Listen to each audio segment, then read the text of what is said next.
Hello, good evening. Welcome. This is Hot Edition. We're live from Anusa Desawe Kanda, also live on Kesmi 107.1 in Tamale and beyond. We're live on W93.5 in Wa and beyond. I am Alfred Ocansey this evening here on Hot Edition on 3FM 92.7. The Accra Metropolitan Assembly declares landfill sites full.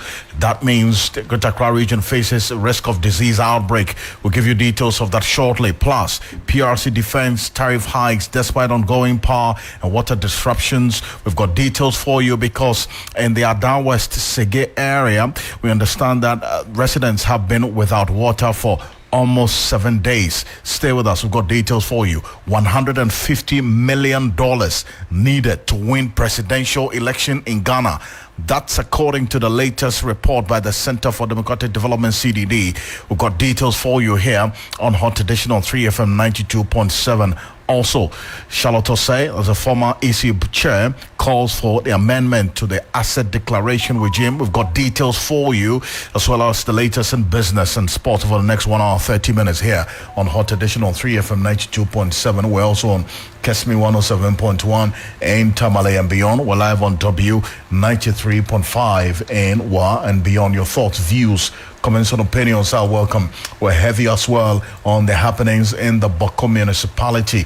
Also, here on Hot Edition, Goldfields Limited to shut its operations at Damang Mines on April 18 after government's refusal to renew lease. Meanwhile, the Mine Workers Union of TUC raises serious concerns and demands explanation from governance. Stay with us. We've got details of these and more here on Hot Edition. Let's settle for a summary of the news now.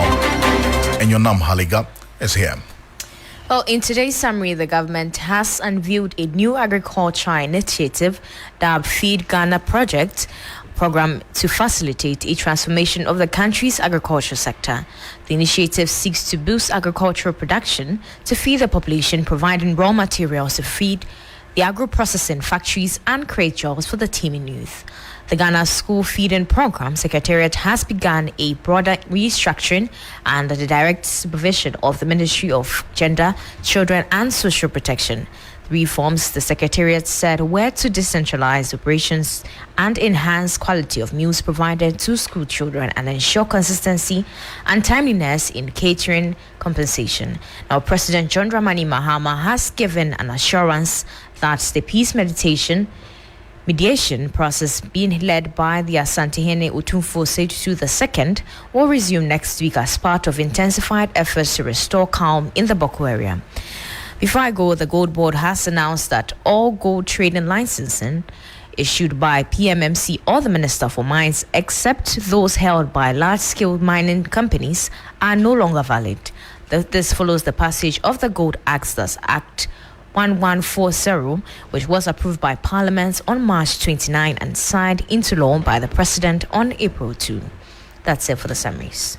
And Malika, appreciate you. This morning is on 3news.com. Thank you so much for the summary of the news. And you can make some time and visit 3news.com for some more details. So live here on Hot Edition on 3FM 92.7, also on Kesmi 107.1 in Tamale and beyond. We're live on W93.5 in Wa and beyond, and your thoughts, views, comments and opinions are welcome. We're ready to tune to the rest of the. Let's get into the details right now. The news coming through is that over 1,000 workers from the Daman mines are set to stage a mass picketing at the Minerals Commission next week. The protest, organized by the Ghana Mine Workers Union, is aimed at pressing the Ministry of Lands and Natural Resources and the Minerals Commission to provide explanation to its decision not to renew the mining lease held by Aboso Goldfields Limited, a subsidiary of Goldfields Limited. The decision not to renew the mining lease comes at a time when the existing 30-year lease granted on April 18, 1995 is set to expire on April 18, 2025, which is just some 4 days away from now. Now, while no official explanation has been provided, we're gathering indeed that government may be considering a broader policy shift towards the nationalization of mining operations in the country. Now, here's what the challenge is, because the General Secretary of the Ghana Mine Workers Union, Abdul Momin Bana, has raised concerns about this particular development, and the media reports, as has been suggested, is going to be joining us shortly. Meanwhile, GOLDFIELDS Limited has confirmed that its application to extend the mining lease for the diamond mine in Ghana has been rejected by government. In a statement released earlier today, the company noted it has been instructed to cease operations and vacate the site by 18th April 2025 upon the lease's expiration. GOLDFIELDS also, in its 2024 integrated annual report, had disclosed that it had applied for the extension of the diamond mining lease, which was also originally submitted in 2021. Now, the company in the statement said it has since been actively engaging with the relevant authorities following the rejection of the application. Now, GOLDFIELDS said it is now preparing to safely and responsibly wind down operations at Damang with a focus on protecting its workforce and ensuring the security of its high-risk operations. Now, the company has meanwhile emphasized its commitment to ongoing engagement with the Ghanaian government to achieve the best possible outcome for all stakeholders. Let's stay a bit further on this. Abdul Momin Bana is General Secretary of the Mine Workers Union. He's joining us on the telephone right now. So, Abdul Momin, good evening. Thank you for joining us. Good evening, my brother. Great. Now, from the workers' point of view, what are the specific concerns about this particular position that we understand government has taken not to renew this engagement, and then also possible nationalization of our resources? Well, thank you very much, and thanks for the opportunity. I think first and foremost, what we need to underscore is the fact that mining is big business. It's not child's play. And for that matter, for you to venture into mining, you require huge, capital to invest. And so every business person who goes into mining obviously goes with a risk. And so the expectation is that there will be some level of certainty, some level of predictability to enable you, invest and be able to make the returns to pay back whatever you would have raised by way of capital.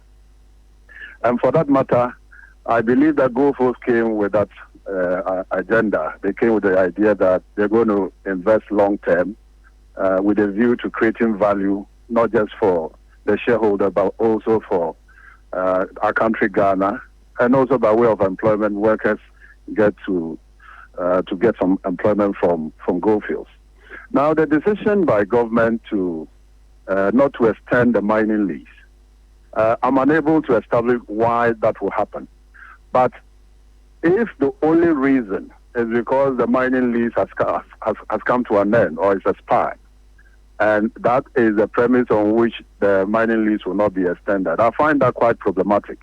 Because when a mining lease expires, it affords the government also an opportunity to enter into some negotiations, because the conditions precedent for the extension of the mining lease can always be negotiated, so that it affords not just the GOLDFIELDS in this case the opportunity to get an extension and continue to invest in the diamond mine, but it also affords the government, to take advantage of the window of opportunity and ensure that whatever gains that probably we didn't get in the initial lease agreement, we can always get that renegotiated so that it benefits the country.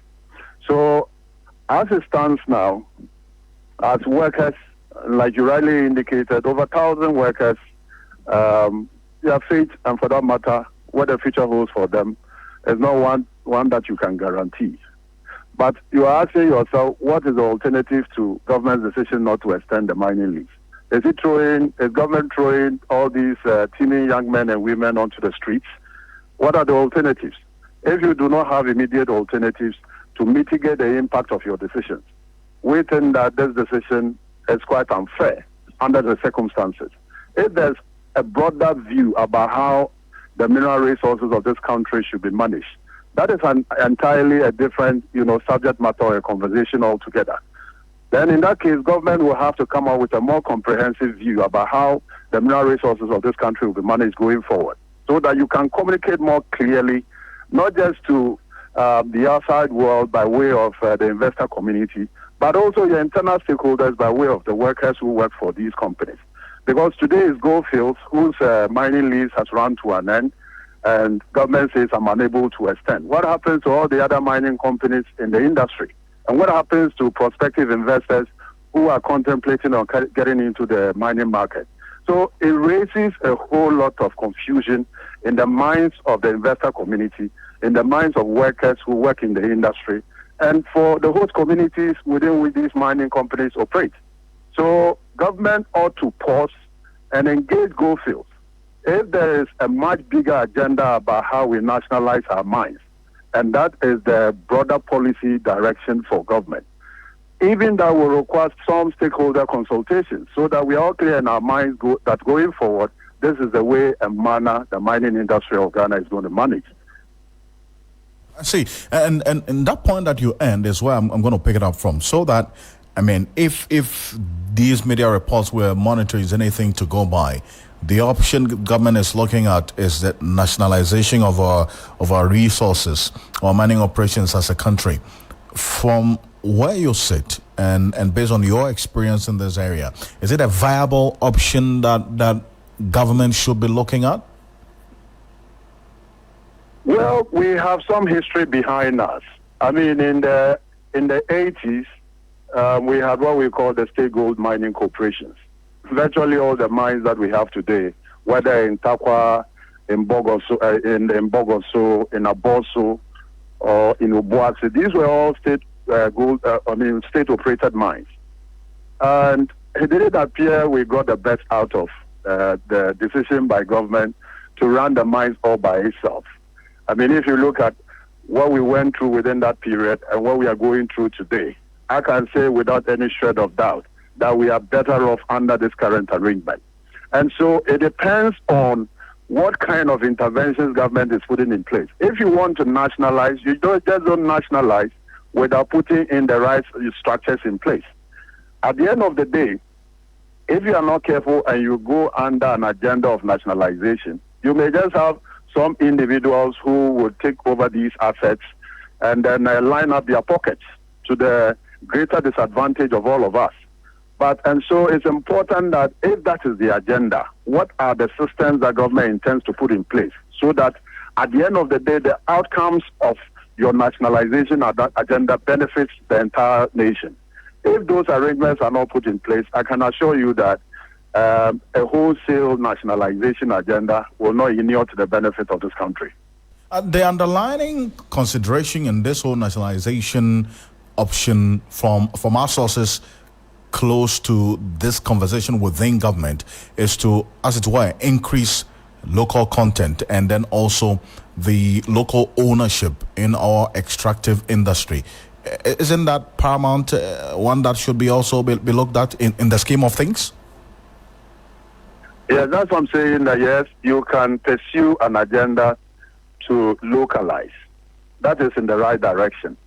But you must have the right systems in place to ensure that the agenda you are pursuing would be maximized or optimized to the greater benefit of the entire Ghanaian, to the entire country. But if you pursue an agenda of localization where the aggregate effect of that policy position doesn't actually bring out what you anticipate, I think that it would have been a counterproductive, arrangement.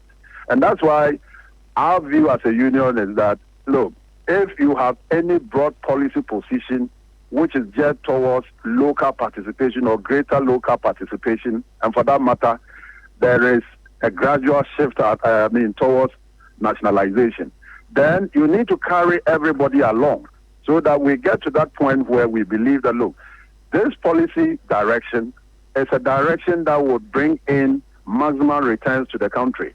And for that matter, every Ghanaian will benefit from the outcomes of the mining that we do in this country. But if you pursue an agenda, in my view, if you look at the way this Abosu Goldfields lease extension, government went about it, clearly it doesn't appear that government really had a clear plan on how to proceed. Because it is as if to suggest that from now on, any mining company whose mining lease comes to an end, it is most likely that we are not going to extend it. So if that is what you are communicating to investors, like I indicated earlier, it sends shivers down their spines, and people begin to, or investors begin to contemplate whether or not Ghana is the right place to do business. So you can have an agenda, but that agenda must be situated within a context which would, at the end of the day, bring the returns or bring the outcomes that you are looking for. But you also don't do that at the expense of existing players within the market who would also be alarmed arising out of your decisions or the decisions that you make. And so what's going to be the next step for you? I mean, the understanding I get is that now there's some sort of an attempt to engage government on it to get some better, further particulars on this position. But what's going to be the next step for you? Well, as it stands now, like I indicated, over 1,000 workers are likely to lose their jobs because of this sudden decision by government. I don't know whether it was well thought out. But that is likely the situation that we're going to have on our hands, where you have in excess of 1,000 workers, going without jobs. So the question is, what are the alternatives? What is government's own plans about its own decisions? So given the circumstances under which we find ourselves, I'm sure that government may have to put forward some alternative measures or arrangements beyond its decision not to extend. But I indicated earlier that it is important that government continues the consultations with GOLDFIELDS so that in between the next round of the extension of the lease, whatever government's intentions are about how we manage the industry going forward must be quite comprehensive and elaborate so that everybody understands that, look, going forward, this is how things are going to be done. So that in terms of the investor, he knows what to do and what not to do and all that. But as it stands now, if government still holds on to its decision not to extend the mining lease, what that means is that we may have to approach government for to ensure that our incomes and our livelihoods continue to come to the workers who may be affected as a result of these decisions. And so decision to go to the ministry and possibly to the seat of government to let them understand that the decisions that they make have ramifications. And one of the key ramifications here is loss of jobs and, for that matter, loss of incomes and livelihoods. We must drum up this position and get government to do the needful by making sure that our incomes are paid. Whichever way has to be done, it's entirely their decision because they've taken this decision not to extend the mining lease. I understand you intend picketing at the Minerals Commission next week, correct? Yeah, it's an option that is being considered because, like I said, if workers are going to sit home without any way forward on how their incomes are going to be paid and all that, then obviously the powers that be who made the decision not to extend the mining lease for whatever reasons, I think that they may have to answer, or they should have some answers for us. If not, how are we going to go, about our lives without any source of incomes when we had some jobs with GOLDFIELDS and many of the contractors that we work for? So yes, it is something that is on the table, which we are likely to consider from next week onwards. So Abdul Momen, thank you for your time, and this is a conversation that is just developing quite fast, and so we'll keep an eye on how things play out. Appreciate you. Thank you. Abdul Momen Bana is General Secretary of the Mine Workers Union, joining us with his thoughts on this. And this is one that we're keeping an eye on to see how things play out here on Hot Edition on 3FM 92.7, also on Kesmi 107.1 in Tamale and beyond. We're live on W 93.5 in Wa and beyond. There's some news just coming through right now from the Ghana Center for Democratic Development, CDD. They've highlighted alarming figures regarding the cost of winning elections in Ghana, raising serious concerns about the future of democratic governance and the country's battle against corruption. Now, take a listen to this. According to the report, securing victory in both presidential and parliamentary elections now requires an estimated $150 million and an additional 10 million Ghana cedis. That's if you want to win a parliamentary election in this country or a presidential election in this country, to be elected as member of parliament to serve And as president to serve, you must have or spend at least $150 million and an additional 10 million Ghana cedis. Now, this report attributes this significant cost to the increasing monetization of the electoral process. A trend it warns is entrenching corruption and weakening accountability within public office. Now, Dr. Kojo Pompone Asante, Director of Programs at CDD Ghana, expressed his concern about the situation during a presentation before the Constitutional Review Committee, calling the situation alarming. But this is not the first time CDD has put out numbers like this, except to say that this time around, the numbers have gone up quite sharply and concerning. Now, Dr. Jonathan Asantiochiri is a senior lecturer at the University of Cape Coast. He's a political analyst. He's joining us on the telephone right now. Dr. Asantiochiri, good evening. Thank you for joining us here on Hot Edition. Good evening, Alfred, and good evening to your listeners. And as I indicated earlier, this is not the first time, really, that we're hearing some value put to the money that politicians spend in order to be elected to serve as civil or public servants, for that matter. Now, we're hearing from the CDD latest that $150 million at the least is what you have to spend to be elected as either a member of parliament or a president, and an additional 10 million Ghana cedis. That is, if you want to get in as president of the Republic of Ghana. I mean, how concerning are these figures for you? Yeah, they're really concerned in that apart from these figures being mind-boggling, it is quite overwhelming to assume that you need to spend that much in order to be elected as president and, for that matter, as an MP. Now, the point is that how many Ghanaians who have worked in the public sector or public service do have such an amount? Well, in our part of the world, to mention $150 million is huge. And obviously, you are going to push away people with fine brains that do not have what it takes to raise this kind of amount to be able to compete or contest. So, by and large, you are going to elect probably money launderers. We are going to elect people who are overly corrupt. We are going to elect people who do not really care as to how much they intend to spend, as long as power is within their grasp. That is the kind of democracy we are finally ending up with. I have said, time without number, that this delegate system must be modified, because the delegate system, takes a greater chunk of the expenditures that the politicians incur. And if they do not modify that, then certainly this trend is going to continue and even come at an alarming rate in the next election. Well, I don't know for sure how they're able to arrive at such a calculation.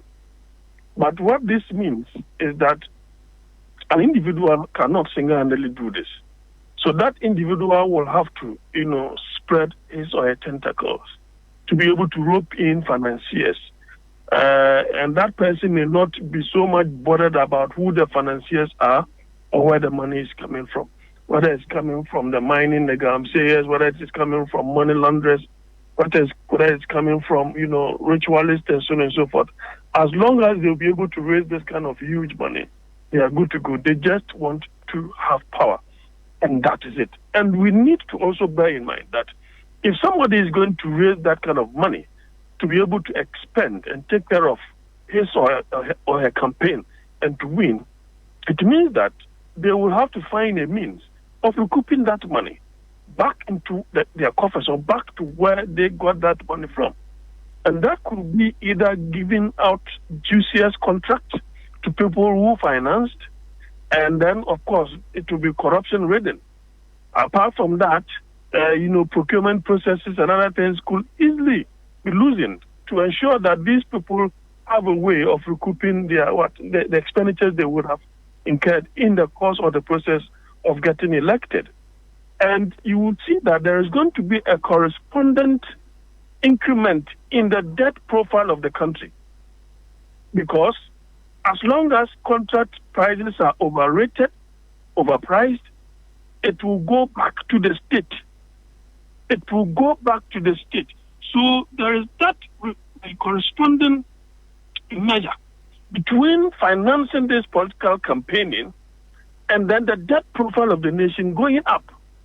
So if we were able to raise our debt from 120 to 721 billion, all these are part from getting elected through the delegate system, getting elected nationally, the campaigning, the fueling, the what's it called, the hotel accommodation. I mean, name them. There are huge sums of money that are needed to be able to get yourself elected. And so this is where we've come to. And there is a need for us to, have a thorough understanding and investigation and discussion of this particular issue. Other than that, our democracy will collapse one day because we'll be electing criminals. And you see, you outlined the issues quite clearly, and it's fundamental, Dr. Asanchochi, because you outlined the fact that, one, what we're going to be faced with is that these persons who are getting to these public offices are not really going to care about where the money is coming from. And so if it's coming from galamsey operators who come in and say, you know what, I'm going to fund your campaign, but make sure you don't also touch my business, and pretend to be fighting illegal mining. And then it's going to dip in corruption, as you indicated. And also, the most concerning one is that fine brains, people with good ideas who do not have that much money, cannot be elected into office to serve. And then also we're having to then open up the avenue for criminals to be elected into public office in this country. Because if you're talking about $150 million and an additional 10 million Ghana cedis if you are contesting for president, if you want to win, I mean, what should be the solution to this? Because we've been having this conversation for quite a while, where we talk about the monetization of our politics. And so if you don't have this much money, you cannot win an election in Ghana. What should be the way forward? What should be the measures and policies in place to address this matter? Well, I don't know, but I think that the reverse has been the case in this country. People win elections, they form government before they are made to declare their assets. Because if it were to be the case that the moment you got elected as a presidential candidate, you will have to declare your assets. Or even when you intend to contest into that public office, because the moment you are elected as a candidate, you are a public figure. So why wouldn't we let them declare their assets in that process, instead of they winning and forming government before they do so? Now, if they are supposed to do so, then we will have known, what their value is. But in actual fact, you must be a responsible candidate to be able to raise this kind of money. Other than that, you see, the consequences are that these smaller parties will forever remain smaller because they don't have the potential to win. And they may have the best of candidates, but they will not get the opportunity to run the affairs of this country. That being said, we need to, as I said earlier on, to have a real look at this delegate system. It is either we allow party card-bearing members in a particular area to take part in the voting process. They can be executives. Nobody asked them to become executives. But they should not have the opportunity to be the sole deciders as to who becomes a candidate, of a particular party before they go for the national one. We should be able to expand the base. If we do expand the base, it will be more driven by politics of ideas, instead of, it would have been a contest of ideas instead of the one whose pocket is bigger. Because we've seen people who have gotten elected into several offices or positions in this country that you see that they are next to nothing, but they are just empty. But who are you to say that the person, should leave that particular portfolio? But he got elected. He used his resources to do so. Remember, an MP said that if anybody is ready to pay this, he's also ready to pay that because he's touched dollars and to be able to do so. But they belong to the political class. And we have not been interested in as to what kind of job he does, how he's able to stash dollars, and so on and so forth. And so if we are not careful with things of that nature, this democracy will crash along the line. So I think that the two main political parties should have a real look at this delegate system. They must start from there. And I'm reliably informed that the MPP, as part of gathering, going about this committee, doing their work and other things, they seem to be ready to propose a modification, of the delegate system. And if they are able to do so, I think that would be a step forward, because we cannot continue like this. The next time you are not able to raise these resources, you don't really care where you're going to get the money from. And that is not the best way to grow democracy. And some have proposed that this conversation about state funding of political parties should also be an avenue to explore if we have to deal with the increasing monetization of our politics and its attendant, negative effects, as you have outlined quite clearly. See, the issue is political funding, funding of political campaign. I am not too for this state sponsoring, political parties. We may end up having mushrooming. We may have so many political parties being founded or being formed. So they go and contest because they will get some state funding. But if you really mean business, I think there should be more mergers along the line. When you have these smaller parties merging, I think that in itself will also help solve some of these problems, because they'll be able to put their resources together and be able to execute a campaign, that will sync well with the people of Ghana. The other thing too is that poverty. Poverty is the main enemy within this fraternity that we are talking about, because now people think that, look, these people, when they come and they win, that is it. So we are going to get our pound of flesh. If they win and we don't see them again, that is all good. And so they will all go all out, like you see happening in the delegate system. They'll go all out. Some will be hiding. They will not come and vote until it gets to the dying embers of the voting process. And then somebody will have marshaled some resources, pay them before they come. So I think that if there is no giver, there is no receiver. All have sinned and have fallen short before the glory of God. And so we may have to have a relook entirely. Because I tell you what, the kind of resources that the MPP expended before the final elections is mind-boggling. Look at the number of elections that they conducted at the branch level, at the constituency, and then they went regional, and then, they went national. Then after that, they did orphan, and then they did where they have MPs. Then you saw the two presidential primaries. They did 8 internal elections.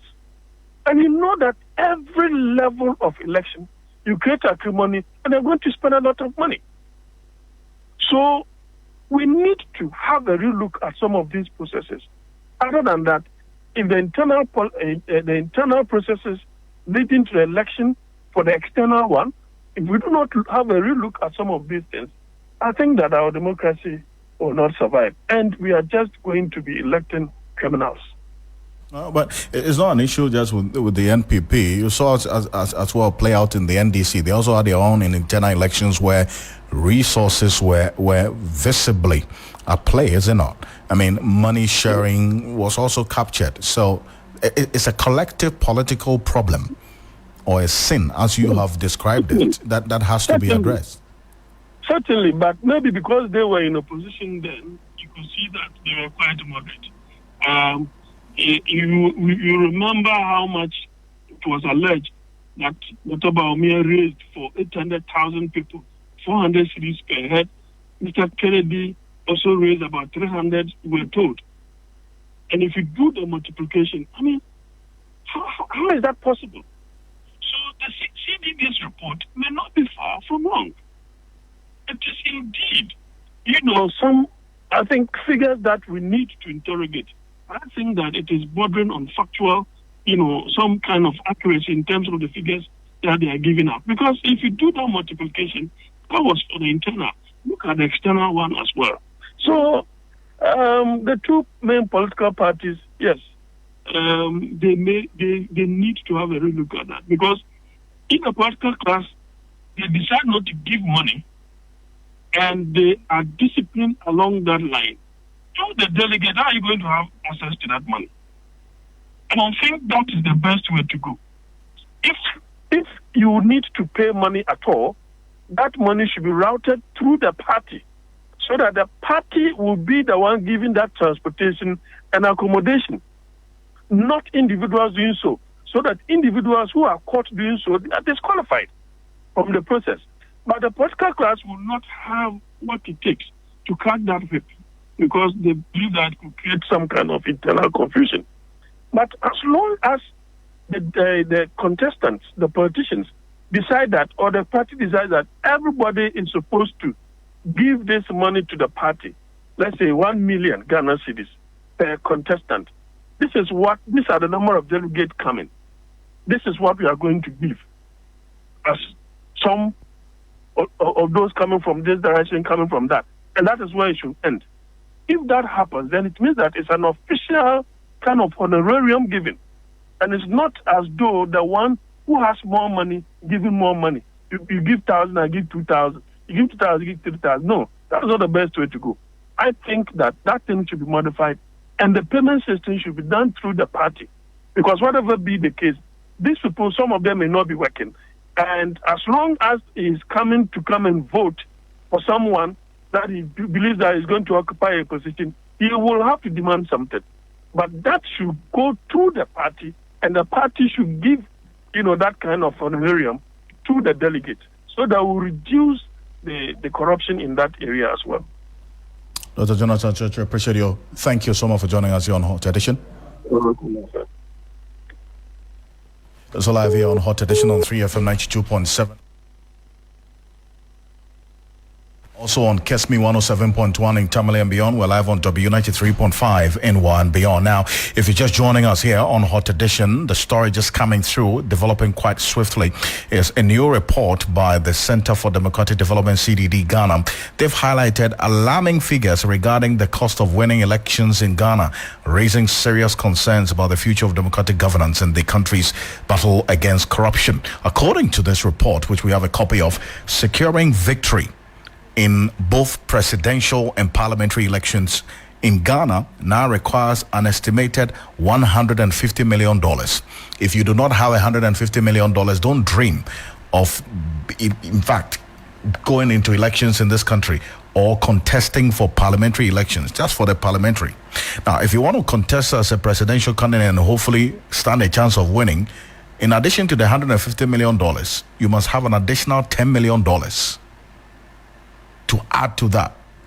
Now, these are the concerns that you heard Dr. Jonathan Church outline what dangers we're faced with as a country if this increasing monetization of our politics continues. A number of you have been sharing your thoughts with us at 3FM 927 on Facebook, read out to you and to the rest of the world, also on Kesmi 107.1 in Tamale and on W93.5 in NY and beyond. We're keeping an eye on how this particular story is generating a lot of reactions from you. And to the new Patriotic Party now, a former Minister for Environment, Science, Technology and Innovation, Professor Kwabena Frimpong has called for the removal of what he terms bad elements within the NPP. He expects all party executives to resign for bad leadership, which he says led to the party's shameful defeat in the 2024 elections, unquote. Professor Boateng believes a change in party leadership will restore dignity and trust amongst the grassroots as well as Ghanaians. The renowned heart surgeon expresses disappointment in former President Akufo-Addo's leadership, describing the former president as, quote, unreceptive and close-minded, unquote. He has also called on politicians to build the human capacity of the citizenry to increase productivity for efforts, and also the export not dwell on raising revenue only within the country. He stressed the need for the country's leadership to apply common sense and avoid corruption. And that's coming from Professor Kwabena Frimpong. If you can find more of that on 3news.com, make some time and visit 3news.com and talk about him. And you do know that role that he played in their fight against corruption in the ex-Alfred Akrofi administration and all the backlash that he received in that regard. Well, what we're learning this evening is that the Ministry of Lands and Natural Resources is expected to deploy some 453 personnel under the Blue Water Initiative to support the Ghana Navy in safeguarding the country's major water bodies from the activities of illegal miners. This follows the completion of 4 weeks of intensive training at the Ghana Navy Forward Base at Ezilibo in the Jomoro district of the Western region. The trainees, referred to as Blue Water Guards, underwent a comprehensive 3-phase training regime comprising theoretical, physical, and practical components. Now, the initiative, you understand, according to the information we have, 453 officers form part of the larger deployment target. Now, the operations will be managed by 5 naval operational bases set up across the river systems to ensure effective surveillance and response. But how effective is this going to be? Awala Sewa is the co-founder of Eco-Conscious Citizens, one of the foremost CSOs we have in the environment space in this country, and also leading the fight against illegal mining with the CSOs as well. I will appreciate your time. Good evening. Thank you for joining us. Good evening to you and your listeners, and thank you very much for having me.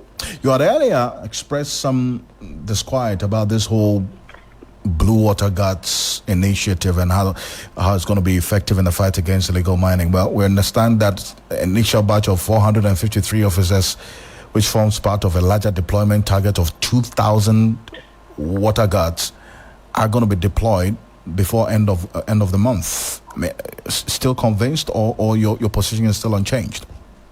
You see, currently we face an existential threat. We know the water bodies where we have the environmental terrorists. What is stopping us as we speak from sending the Navy there to ensure that we get rid of them and their equipment? We're not doing that. Today, I've just received a report from Erasta Safari Donko talking about the Tano Nimiri Forest Reserve being under siege. He has reported to the sector minister and to other relevant authorities. So we know where the environmental terrorists are. I don't think we are waiting for the Blue Water Guards to act. So my problem is that what added advantage is that going to be to stop the environmental threat we face right now? I can't see what is the benefit. To the extent that the existential threat is right there before our eyes, the existing structures, in your view, can address this efficiently even without the water guards? You see, the house is burning. When your house is burning, your priority is to put out the fire. That is what you do first. After you put out the fire, you can put other systems in place. Right now, we need to declare a state of emergency. So many people within and without the NDC, NPP, so many civil society organizations have come and said, declare a state of emergency. The situation is serious. The ecocide is going on. Our water bodies are being poisoned. Water is life. And instead of declaring the state of emergency, it's one policy after the other, which does not go to the roots of the matter. Yes, this will help. Maybe job for the boys. That is all very well and good. But how is it helping us to deal with the existential threats we face? I don't know if you don't realize that the house is burning. The window of opportunity is narrowing or closing.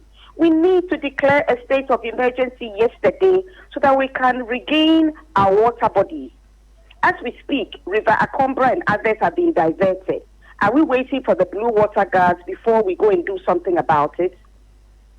So I'm saying that let's understand what is going on and solve the problem before it's too late. I see. Now, how about that particular position that government, and I'm talking about the Ministry of Lands and Natural Resources and the Environment, Science, Technology, take the position that they are employing these measures of, for instance, clamping down on these excavators and so on, so as to continuously assess the situation even before the declaration of a state of emergency. Does that suffice in any way for you? You see, what we say is that we don't seem to see the urgency of the matter. You see, once you destroy our water bodies, you are signing our death warrant. And so what we need to do is to act now. We have all the information we need. Now, when it comes to excavators, the forestry staff have told us that burning the excavators to them was the easiest or most effective way of acting, because when the environmental terrorists find out that they are coming, they remove the waterboard. You can't move the excavators. Getting a low loader to put them on is very, very expensive, and it takes time. Whilst you are doing that, they can attack you, because you need the element of surprise, or then you need to have the military guarding you. Now, all this will be short-circuited if you declare a state of emergency. Ask everybody, leave our water bodies, leave our forest reserves, we are coming. And then you go there, there are rules of engagement, but you go there with specific instructions to secure our water bodies and our forest reserves. Because as you know, a lot of waters take their source from our forest reserves. The president himself noted this. That is why we must protect our forest reserves. And it's very sad and disappointing that the president, contrary to what he said when in opposition, has not revoked LI 2462, which allows mining in forest reserves.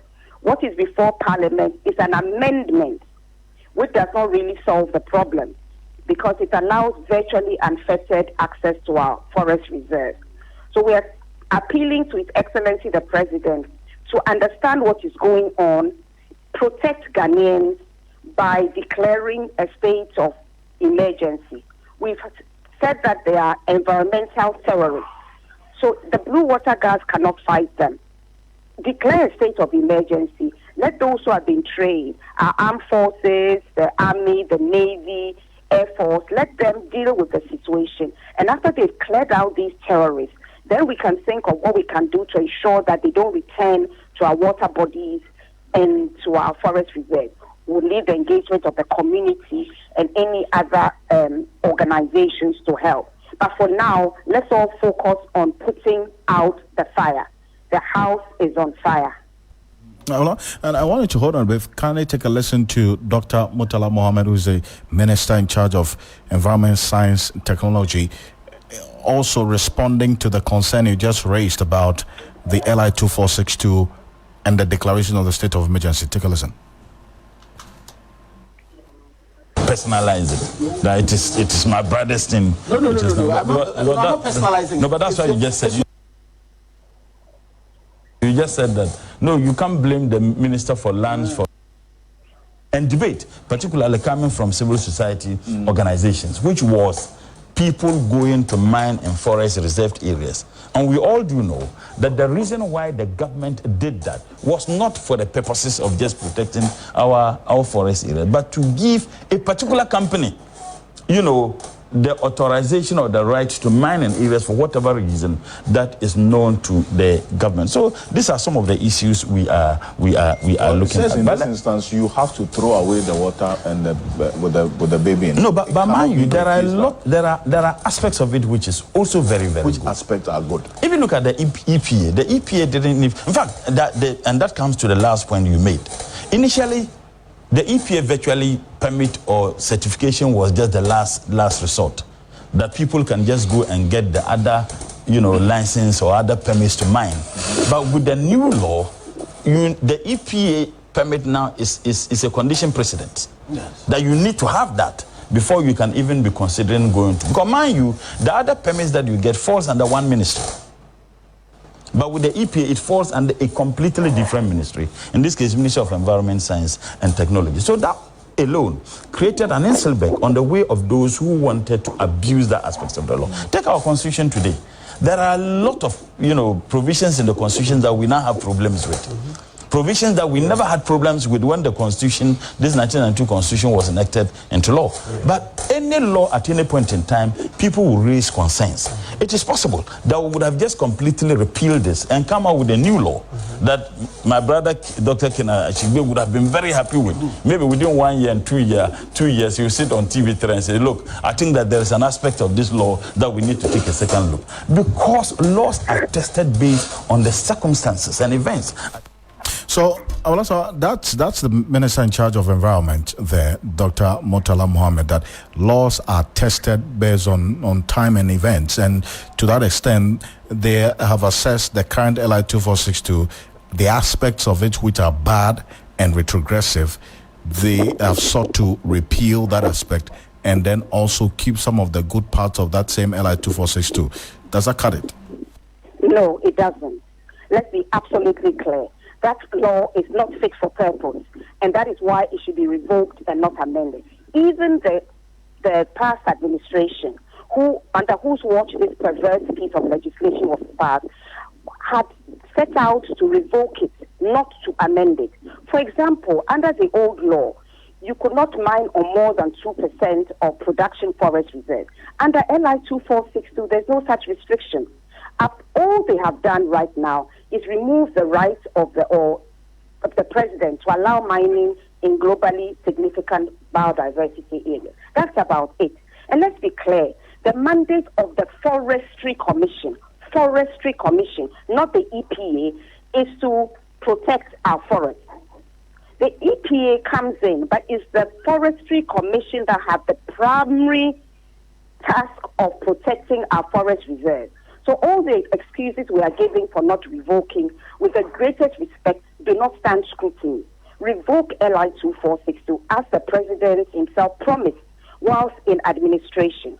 He said that if the NPP did not do so, when he came to power, they would do so.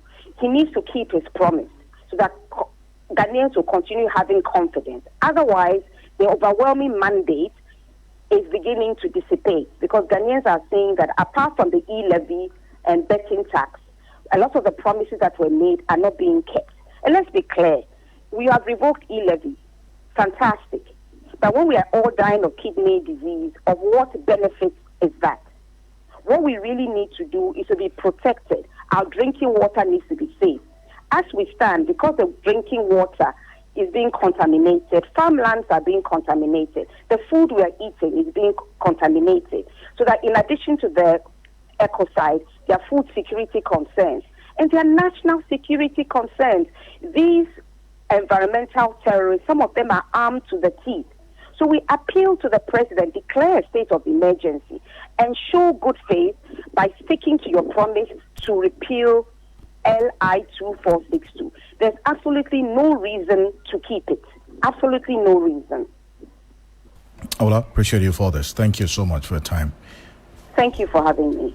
Awola Sewa is the co-founder and national coordinator of Eco-Conscious Citizens, one of the foremost CSOs in the environment space, leading the fight against illegal mining in this country. It's live here on Hot Edition on 3FM 92.7. We're also on Kesmi 107.1 in Tamale and on W93.5 in Wa and beyond. Stay with us. We're back shortly with the business news. Bismarck Ewusa is standing by. We'll settle for the sports news after the business news here on Hot Edition on 3FM 92.7.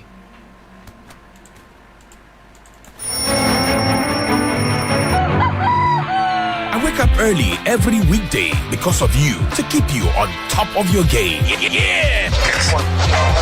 You are at the center of our universe. That's why we make it a duty to serve you only the freshest, hottest news and entertainment. When you want it, where you want it.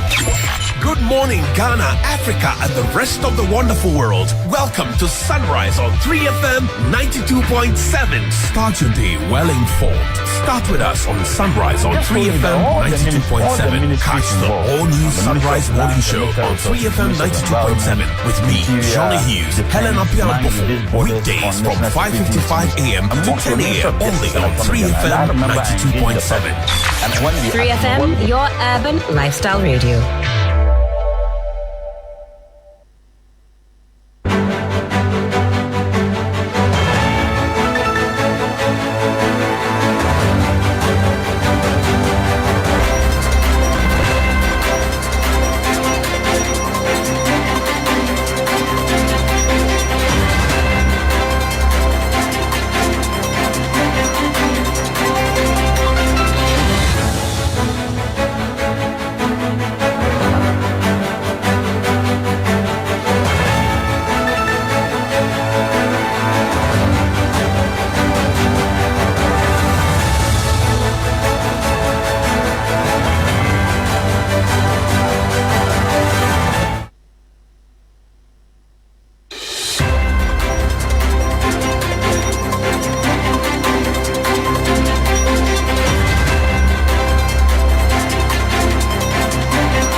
Hello, good evening and welcome to the business segment on Hot Edition with me, Bismarck Ausa. Coming up tonight, Gold Board takes over Ghana's gold trade as government cancels all old licenses of the Precious Minerals Marketing Company.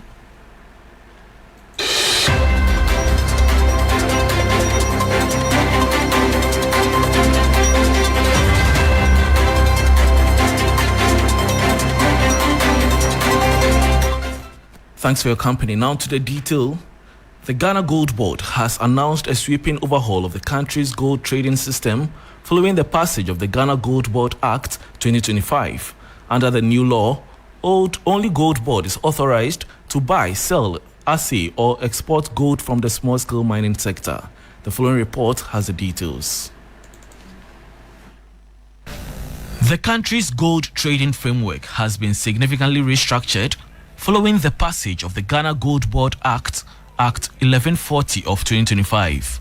The new law revokes all licenses previously issued by the Precious Minerals Marketing Company (PMMC) and the minister responsible for mines, except those granted to large-scale mining companies. This means effective immediately, only the Ghana Gold Board can legally buy, sell, assay or export gold from Ghana's artisanal and small-scale mining sector. Gold Board says no person or entity may trade in gold unless licensed directly by the board as a buyer, aggregator or service provider. Ghanaians or Ghanaian-owned firms with expired licenses or those seeking new entry can apply for fresh Gold Board permits starting 22nd April. In a strong message to foreign players, Gold Board has ordered all foreigners out of the local gold market by 30th April. Foreign nationals may still buy gold directly from Gold Board but can no longer operate in Ghana's local value chain. The directive ends with a warning: beginning 1st May 2025, dealing in gold without a valid Gold Board license will be considered a criminal offense. Still on the extractive sector, and the Minerals Commission has defended its decision to decline the renewal of the Diamond mining lease for GOLDFIELDS Ghana Limited. Reliable sources at the Commission indicate that the mine failed to meet requirements for its lease to be extended. Though the specifics for the refusal are yet to be made public, Section 44 of the Minerals and Mining Act 2006, Act 703, gives explicit reason for the renewal of a mining lease. Failure to fulfill the requirements of the Act could result in the government's refusal to renew the mandate to the mine. The rejection to renew the mining lease comes at a time when the 30-year mining lease, which was granted by the government of Ghana in April 1995, is due to expire on April 18, 2025. Moving on, Health Minister Kwabena Mintah-Akando says the country will need not less than $25 million this year alone to import vaccines, a development he warns could further strain the cedi. His comments come in the wake of government's efforts at controlling the depreciating cedi. The sector minister at the Farmer Excellence Awards said the heavy reliance on vaccine imports means the country must constantly convert its local currency into foreign exchange, which puts pressure on the cedi and contributes to depreciation. He is therefore urging the local pharmaceutical industry to take up the challenge of domestic vaccine production to reduce forex outflows and enhance national health security. This year alone, we need not less than $25 million to import, even as a counterpart funding. If we begin and continue this way, where we import more than 70%, it has serious consequences on the economy, because what it means is that we are converting our cedis into major currencies for importation. Meanwhile, President of the Pharmaceutical Society of Ghana, Dr. Samuel Koldonko, has warned that any pharmacist or wholesaler found engaging in the illegal sale of opioids will face severe sanctions, starting with the revocation of their operating licenses. He stressed that the Pharmacy Council is adopting a zero-tolerance approach to illicit trading within the space. As for the regulatory arm, I can assure that the Pharmacy Council will spare no one who is found to be involved in this illicit drugs dealings. If you're a community pharmacy, you're a wholesaler, and you are found to be dealing in such products, your license will be withdrawn or will be revoked. And if you're a pharmacist, you will also get your license suspended. Now, Ghana's stock market had a strong first quarter in 2025, with the main index rising by over 27% and financial stocks gaining nearly 29%. This sharp growth is giving many investors hope that the country's economy is turning the corner after years of difficulty. But some are still asking whether this rise will last or if it's just a short-term boost for recent government policies. Abena Amoah is Managing Director of the Ghana Stock Exchange. So far this year, at the end of March, the equities market was up 27%. The fixed income market volume traded is up 45% compared to the same time last year. Our market is being resilient, and the challenge or the opportunity for many is we need more IPOs. We need more companies to come to market and access the money that's available. Our joint regulators, also called the West Africa Securities Regulators, are working with us, the market operators, to really transform the West Africa market. And Nigeria, Cote d'Ivoire, or BRVM are all taking initiatives to come together and see how we can do cross-trading. So we have a project called the West Africa Capital Markets Integration Project, and it means that a Ghanaian now, instead of having access to only securities that are listed on the GSE, also has access to trade securities on the Nigerian exchange and on the BRVM.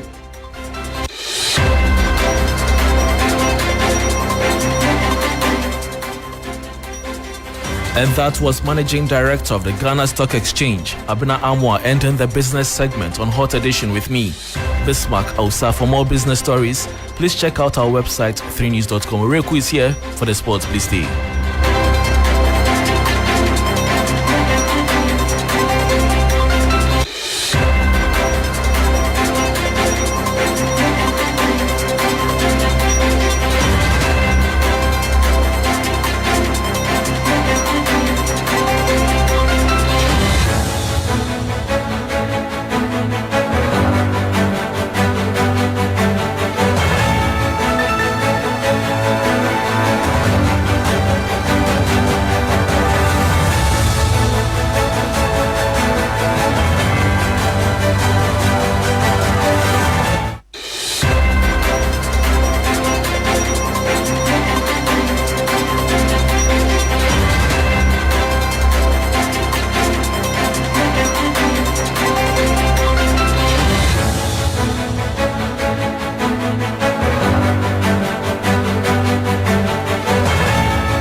Hello, good evening, and welcome to the sports segment on Hot Edition on 3FM 92.7 with me, Oreku Ampofo. We start off from the Ghana Premier League, where Matchday 27 delivered thrilling encounters across various venues, keeping fans on the edge of their seats. My colleague Mutala Yakubu provides a comprehensive breakdown of what happened at these games. Matchday 27 of the Ghana Premier League provided us with some interesting results. Heartfolk visited Vision at the Niaje Kraku Park in Tema, where they were held to a 1-1 draw. Asante Kotoko, for the first time this season at home, also dropped points against Bechem United, where they played 1-1. Bechem scored first, and Kotoko had to come from behind, and Albert Amoah scoring for them somewhere in the 84th minute to tie the game at 1-1. The biggest winners of Matchday 27 has to be BBNE Gold Stars, who beat Young Apostles by a goal to nil, and have gone on top of the table. Same points with Asante Kotoko on 47. Karela also lifted themselves out of the relegation zone after they beat Adriana by 2-0. So it's getting pretty interesting in the Ghana Premier League. And so that was my colleague Mutala Yakubu there talking about the Ghana Premier League. But let's switch our attentions to women's football, but still stay in Ghana, because Police Ladies have been crowned champions of the Southern Zone in the Women's Premier League after beating Epiphany by 2-0. They won 11 games, drew 6 and just lost once, bringing an end to Hazaga's Ladies' dominance in the process. Coach Abu Kassim shared this with the media after their latest achievement. Come on, coach. Epiphany has one of the best squads, young players, with a lot of intelligence. In fact, we have more intelligent players than my team, even though they are very, very young, so we need to go into difficult. But I was just counting on the experience of my team, and thank God, experience came to bear. How do you sum up your season this year? Yeah, roller coaster. In the beginning, I think we started strongly with a massive win away, and somewhere along the line, we started dropping points. I think due to fatigue, and probably maybe the other coaches are getting to know us better, our formation or tactics, so we had to go back and then replan and rebrand, to finish very, very hard. So it has always been something that looked like we are coming on tops. We played very well in every game, apart from today's game and also against Jonina at home. I think we've always looked like we are going to win every other game that we play throughout the season. Well, let's do some more, because Ghana's under-20 side, the Black Satellites, have been drawn in Group C of the upcoming Total Energies African Under-20 Cup of Nations. The draw, which took place in Egypt on Sunday, will see the Black Satellites take on Senegal, DR Congo and Central African Republic. Ghana secured qualification to the Continental Showpiece after finishing as runners-up in the WAFU Zone B competition against Nigeria. African football expert Nuhu Adams shares insights on the chances of the Black Satellites. Well, it's quite a tricky group. If you compare that to the one we had in the tournament that was supposed to go by Ivory Coast, because we had a very difficult group with the host nation and DR Congo and other countries. But I think this one is quite okay, because we have Senegal here, defending champions, and they will come all blazing, trying to defend the title. And aside from them being defending champions, Senegal are always producing very good players and quality at the stage. That's the under-20 level. So having Senegal in the group is difficult. DR Congo, they don't really have history. They don't have pedigree in the under-20 tournament. But what I've seen them doing is that they are trying to get players from the diaspora. So we are expecting them to present a very good squad. Then Central Africa Republic also trying to make a name for themselves. I think this is the second consecutive time they've qualified for the under-20 AFCON. So, with the exception of Senegal, Ghana should be able to navigate the mid-morning and then Central Africa Republic and the quarterfinals will be secured, but there is no way we can underrate these countries. So that was Nuhu Adams speaking there in African football aspect. Let's do some more and talk about Mohamed Kudus, because he has urged African players to portray their skills when handed the opportunity. Kudus's candid assessment comes after he was asked by UK-based Ghanaian rapper Governor B in an honest conversation about heritage, culture and identity. When African players have been described, it's more about their physique, their strength, their speed, which in my eyes, I believe that we have like skillful players. I'll urge more African players to be who they are and enjoy their qualities and stuff. Well, that was Mohamed Kudus. Let's still stay in England because Liverpool clinched their spot in next season's Champions League and move an inch closer to securing their 20th Premier League title after defeating West Ham by 2-1 at home. On Slot's side are 13 points clear of Arsenal with 6 games remaining to play in the Premier League. Now, the manager believes that the team has achieved one of their season's objectives, but they have different priorities. I think it's the main aim for the club because they've experienced 2 years ago how much of an impact it is if you are not a part of the Premier League, Champions League, sorry. So yes, indeed.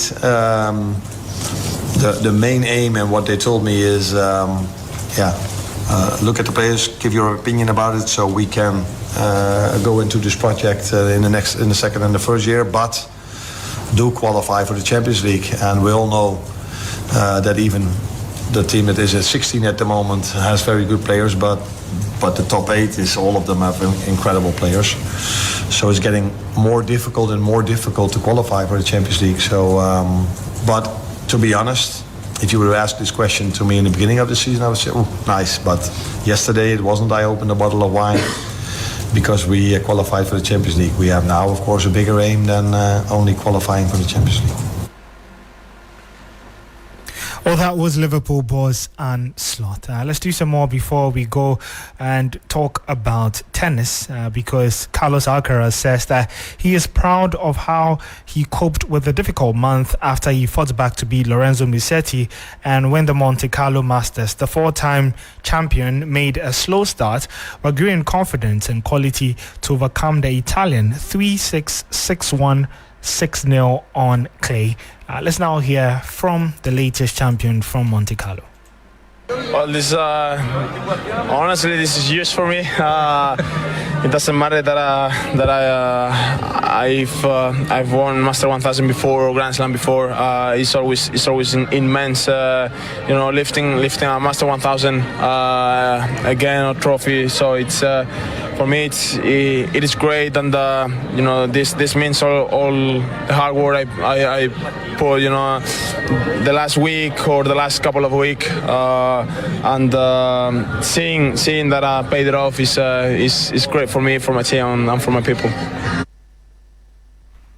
For more sports updates, you can follow us on social media on 3sportsgh, or you can follow latest articles on 3news.com/sports. My name is Eric Wampofo, and Hot Edition continues right after this.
I wake up early.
This is Hot Edition on 3FM 92.7, also on Kesmi 107.1 in Tamale and beyond. We're live on W93.5 in and beyond. President Mahama over the weekend launched government's flagship agricultural program dubbed Feed Ghana Program. It seeks to revolutionize the country's agricultural sector by increasing food production, reducing reliance on imports, and creating jobs for the youth. The program includes sub-projects focusing on vegetables, grains, poultry, oil palm, tubers, and other key commodities to strengthen food security and boost agro-processing. Speaking during the launch in Techiman in the Bono East region, the president said the initiative will provide farmers with essential support to enhance productivity and stabilize food systems. He emphasized the urgency of reducing Ghana's $2 billion annual food import bill, which exposes the economy to external market risks. The Feed Ghana program is our flagship initiative. It is a strategic umbrella under which all agricultural projects and interventions will be executed. It is anchored on deliberate actions to increase food production, promote modern farm practices, strengthen infrastructure, and develop agro-industrial zones across the length and breadth of Ghana. Since the onset of the COVID-19 pandemic, the world has shifted. Global protectionism is rising. Tariff wars are being waged among the world powers, and new trade tensions are emerging between nations. These trends demand a fundamental rethink of how we feed ourselves and engage with regional markets like the African Continental Free Trade Area. The Feed Ghana program is therefore timely. It represents a bold commitment to put our resources where our ambitions lie. As President John Dramani Mahama there. Now, there's been concerns about how this is going to be implemented, and fundamentally different from what we saw with the Planting for Food and Jobs program and the details thereof. Let's go on to the telephone now. Bismarck Owusu Norte is Executive Director of the Peasant Farmers Association of Ghana, joining us now. Mr. Norte, good evening. Thank you for joining us here on Hot Edition. Yeah, good evening, Alfred, and thank you for having me. No, based on the briefings that you have on this program, and I'm sure for you as peasant farmers, you've already been engaging the Agric Ministry on it. How much of an impact or a difference will this initiative make in the scheme of things? Well, I think that if you look at the approach of this particular program, the fact that they are looking at three different aspects. So from the program, I see that there's the institutional support that is going to the universities and other institutions. Then I see the support that is going directly to the farmers. That will also include our members. And then the one that is trying to incentivize individuals to also go into farming. I think that and that's a very big if the ministry is able to take off all the aspects of bad implementation, of political influence, of lack of transparency, and involve more stakeholders, they are more transparent, and then there is a clear direction, I'm hopeful that this program will make much more impact than of the initial program that we started in the country. Because you and I know that when it comes to agricultural programs in Ghana, Ghana has not been short of set policies. However, we all know that when the implementation starts and you have these political people extending their greedy hands into what is not meant for them, that's when challenges are encountered. So for us, the hope is that the ministry will be more engaging, there will be more clarity, there will be proper targeting of beneficiaries, and I'm sure that once we can be able to do that, this program should have a bigger impact than the ones we have in the past. You emphasize on the big if. Why? Because as you indicated quite copiously, implementation of such wonderful programs has always been the issue. We saw how the Planting for Food and Jobs played out in its implementation stages, and now we have this. How do you expect things to be done differently so as to then address this problem of ineffective implementation of policies? Yeah, so I think that the first point is we expect the ministry or the minister to have regular engagement and dialogue before stakeholders. So in terms of the conceptualization, the implementation modalities, the approach, and all those things, we expect regular and frequent dialogue with stakeholders, because when you do that, then you are opening the door to receive feedback, and that feedback will help you to improve the program. One of the challenges of PFJ is that door for engagement and feedback was closed. So feedback wasn't worked on by the ministry, and we don't want to see that. Another aspect that we would want the minister to also look at is the fact that they also have to bring on board clear policy direction, clear policy documents, clear framework, because we want to measure the success of the program by these identified frameworks. And that's something that is also important to us. The other aspect that we want to see the minister doing is to have regular engagement with stakeholders. Engage us regularly, update us. We should also expect transparency.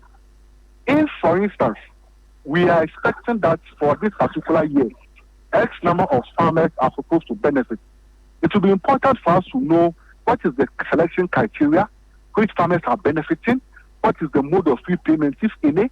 All those things should be clear. And lastly, there are very key technical people at the ministry who are actually experts in the implementation of these programs. We don't expect to see political people coming into that line to take over their work and for it to become an avenue for politicians to also make money at the expense of general Ghanaians and farmers. So for me, I think that the lessons of PFJ are very clear. I'm sure the ministry has got briefings on why PFJ didn't work.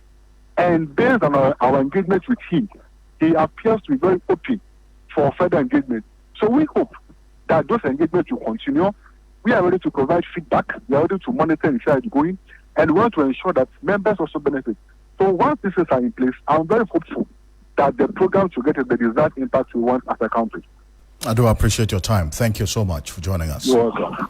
And that's the Executive Director of the Peasant Farmers Association of Ghana, Besma Kawusu, noted them, joining us here on Hot Edition on 3FM 92.7. The Upper East Regional Minister, Donato Satanga, is urging security personnel in and around Boko not to abandon their post as the conflict there escalates. It follows growing concerns raised by some security personnel over increased targeting by the feuding factions, making life difficult for them. The conflict continues to claim lives as government works at resolving it. Over the weekend, 2 police officers were gunned down by assailants and the police believed to be armed robbers. The incident comes just hours after the IGP COP Christian Tete Yohuno left the troubled town after a working visit. 3FM sources say the situation in Boko remains tensed. The Upper East Regional Minister, Donato Satanga, whilst urging calm, has called on the security personnel remain steadfast in their duty. He says the situation does not warrant a state of emergency as being suggested. I am here to meet at RESEC and take a decision. But if you are talking as an individual, if you talk about the state of emergency declaration, and you tie it to armed robbery situation in Boko or the police, the 2 police, which the police have reported that it came as a result of robbery. I think that if you want to declare a state of emergency in an area because there is robbery, then the whole Ghana, they should declare state of emergency. Now, if it is about the Boko conflict that is happening there, it has been referred to an eminent chief to handle. And then it is not like it is sporadic. Every day they are fighting on each other.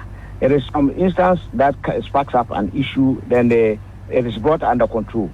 And so, declaring state of emergency, it is not an all-war situation. And so why would we declare state of emergency?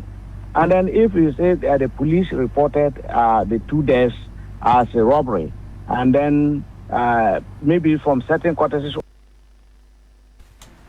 As a minister there, former Auditor General Daniel Yao Demelovo is calling for specific legislation to regulate the use of what he calls the Nole Prosequa, cautioning that the unchecked power to drop prosecutions could be exploited to shield political allies. Speaking at the Constitutional Review Committee stakeholder engagement on corruption, he advocated people are not believing that. For that clear one, I will not. Legal guidelines to ensure that decisions to discontinue cases are made transparently.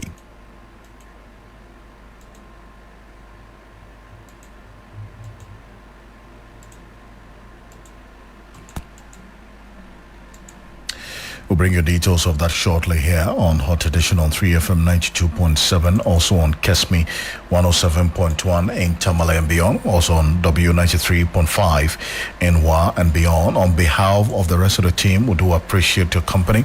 There's more news on 3news.com. Make some time and visit 3news.com. Thank you very much for staying with us. Join me at 10 p.m. on TV3 for Ghana Tonight. I am Alfred Akrofi. Have a great evening.